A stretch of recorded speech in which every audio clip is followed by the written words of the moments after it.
Le quartier de Saint-Génier tire son nom d'un martyr chrétien, Génésus, mort à Arles au IIIe siècle. Il se situe au sud de Marseille, à proximité du stade Vélodrome, du Prado et des plages. Au niveau des commerces, notre secteur du CIQ Michelet Saint-Génier avec Mazargues, il y a beaucoup de commerces. Et nous sommes un des rares quartiers où chaque fois qu'un commerce ferme, il ne reste pas très longtemps fermé. Il est toujours repris. Donc au niveau des commerces de proximité, il y a tout. Sur ce secteur, chose que tout le monde connaît au-delà même de Marseille, de la France et de l'Europe, c'est le stade Vélodrome qui est rénové. Tout le monde réclamait sa couverture. Donc voilà, maintenant c'est fait. Donc ce grand stade va apporter quand même quelque chose d'important pour Marseille. Le tunnel Prado Sud, il le fallait au niveau de la circulation pour dégager cette circulation. Dans ce secteur, il y a les plages du Prado qui sont aussi emblématiques. Il y a tout le littoral. Nous avons plusieurs parcs. Vous avez le parc Borély, vous avez le parc Chano qui est juste là.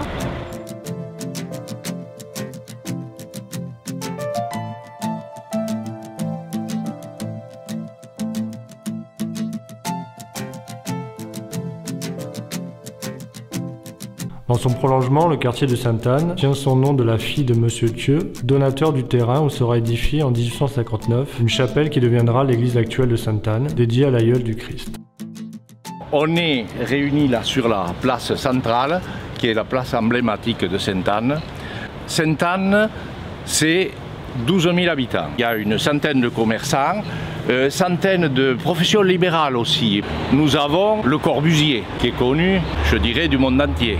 Alors nous, le CIQ, quelques mots, on essaie de maintenir le lien, la notion de village.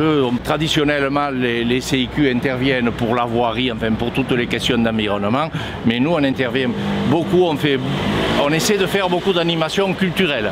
Donc le CIQ Sainte-Anne dispose de deux vecteurs de communication, à savoir les éditos de Sainte-Anne, qui est un quadrimestriel tiré à 6000 exemplaires et qui est sur support papier, 24 pages, et d'un site internet. Nous sommes un des rares de CIQ à avoir un site internet qui est ciq-sainteanne.fr. Le quartier est né à la fin du XVIIe siècle, au moment où il y a eu la reprise des activités portuaires.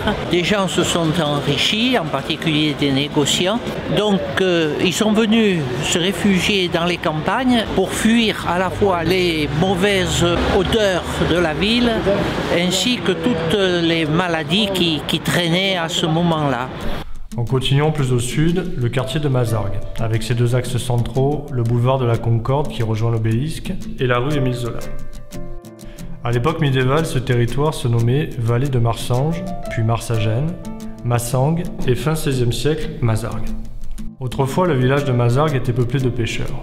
Les ânes venaient seuls de Morjou porter le poisson pêché au large des Calanques.